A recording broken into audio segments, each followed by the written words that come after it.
Telangana branding ను ప్రపంచవ్యాప్తంగా ప్రతిధ్వనించేలా Telangana rising global summit ను నిర్వహించేందుకు రాష్ట్ర ప్రభుత్వం సిద్ధమవుతుంది. డిసెంబర్ 8, 9వ తేదీల్లో భారత్ ఫ్యూచర్ సిటీలో జరగనున్న సమ్మిట్ ఏర్పాట్లపై కూడా ముఖ్యమంత్రి రేవంత్ రెడ్డి సమీక్ష నిర్వహించారు. సమ్మిట్ కోసం రూపొందించిన ప్రచార చిత్రాలు, వీడియోలను పరిశీలించిన సీఎం వాటిలో పలు మార్పులు, మెరుగుదలను సూచించారు. పెట్టుబడిదారులకు తెలంగాణ అందించే సదుపాయాలు, హైదరాబాద్ అభివృద్ధి అవకాశాలు, రాష్ట్ర ప్రత్యేకతలు స్పష్టంగా ప్రతిబింబించేలా ఉన్నాయని చెప్పారు. తెలంగాణ బ్రాండింగ్ ను ప్రపంచవ్యాప్తంగా ప్రతిధ్వనించేలా తెలంగాణ రైజింగ్ గ్లోబల్ సమ్మిట్ ను నిర్వహించేందుకు రాష్ట్ర ప్రభుత్వం సిద్ధమవుతుంది. డిసెంబర్ 8, 9వ తేదీల్లో భారత్ ఫ్యూచర్ సిటీలో జరగనున్న సమ్మిట్ ఏర్పాట్లపై ముఖ్యమంత్రి రేవంత్ రెడ్డి సమీక్ష నిర్వహించారు.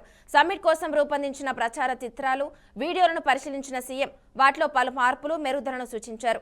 పెట్టుబడిదారులకు తెలంగాణ అందించే సదుపాయాలు, హైదరాబాద్ అభివృద్ధి అవకాశాలు, రాష్ట్ర ప్రత్యేకతలు స్పష్టంగా ప్రతిబింబించేలా బ్రాండింగ్ చేయాలని అధికారులకు సీఎం ఆదేశించారు.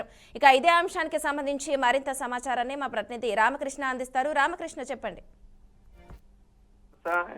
ఇప్పుడు సీఎం ఏదైతే చెప్పారో మంగళవారం నైట్ నుంచి 30వ తారీఖు వరకు ప్రతిరోజు కూడా ఏదైతే అంతర్జాతీయ సంస్థలు పెట్టుబడి గమ్యస్థానంగా హైదరాబాద్ ని చేరాలా ప్రతిరోజు కూడా వివిధ శాఖలతో సబ్మిట్ ఉంటుంది. దానికి సంబంధించి ఏర్పాట్లు స్వయంగా సీఎం రేవంత్ రెడ్డి పర్యవేక్షిస్తున్నారని చెప్పుకోవచ్చు. అంతర్జాతీయ సంస్థలకు సంబంధించి హైదరాబాద్ నిలిచే తెలంగాణ రైజింగ్ గ్లోబల్ సమ్మిట్ నిలవాలని ముఖ్యమంత్రి రేవంత్ రెడ్డి డిసెంబర్ 8, 9 తేదీల్లో భారత్ ఫ్యూచర్ సిటీలో నిర్వహించిన సమ్మిట్ కి సంబంధించి బ్రాండింగ్ పై తన నివాసంలో రాత్రి సీఎం సమీక్ష నిర్వహించినట్లు కూడా తెలుస్తుంది. గ్లోబల్ సమ్మిట్ కి సంబంధించి వివిధ సంస్థలు రూపొందించిన ప్రచార చిత్రాలు, వీడియోలు ముఖ్యమంత్రి వీక్షించి పలు మార్పులు, చేర్పులు కూడా చెప్పారు. ఈ సందర్భంగా ముఖ్యమంత్రి మాట్లాడుతూ ఫ్యూచర్ సిటీలో విభాగాల వారీగా మనం చేపట్టే పనులకు సంబంధించి ప్రతి అంశాన్ని ఏదైతే ప్రముఖంగా ఉండేలా జాగ్రత్త పడాలని సూచించారు. పెట్టుబడిదారులను మనం కల్పించే సదుపాయాలను సమగ్రంగా విచారించాలన్నారు.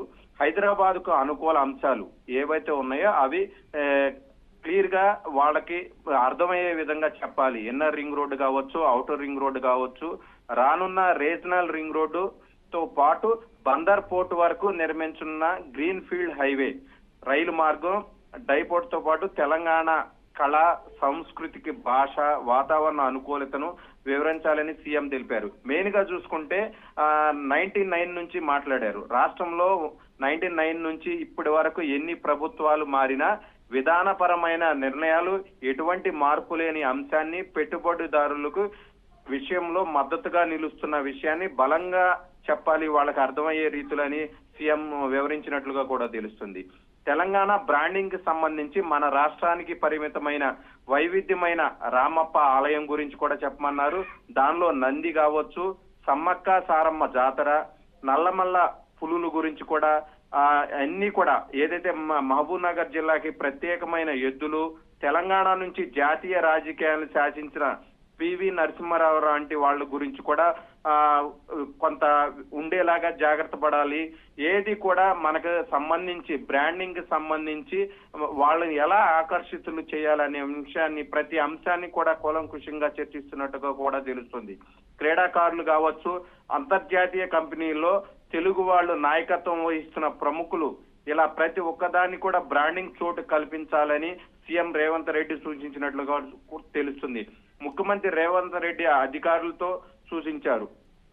మెయిన్ గా చూసుకున్నట్లయితే ప్రింట్, ఎలక్ట్రానిక్, డిజిటల్ వేదికలను బ్రాండింగ్ సమర్థంగా వినియోగించుకోవాలని సీఎం సూచించినట్లు కూడా తెలుస్తుంది. దీనిలో భాగంగా ఐటీ శాఖ దుద్దిళ్ల శ్రీధర్ బాబు, ముఖ్యమంత్రి సలహాదారు వేమిరెడ్డి కూడా హాజరైనట్లు కూడా తెలుస్తుంది. ప్రభుత్వ ప్రధాన కార్యదర్శి రామకృష్ణ కూడా హాజరయ్యి ఎట్టి పరిస్థితుల్లో దీనికి సంబంధించి డిసెంబర్ 8, 9 జరిగే సబ్మిట్ ఏదైతే ఉందో అంతర్జాతీయంగా గుర్తింపు రావాలి, దాంతో పాటుగా రాష్ట్రానికి భారీ ఎత్తున పెట్టుబడులు రావాలని చెప్పి కూడా సీఎం సూచించినట్లుగా కూడా తెలుస్తుంది అధికారులని. Manasa. Okay, thank you Ramakrishna.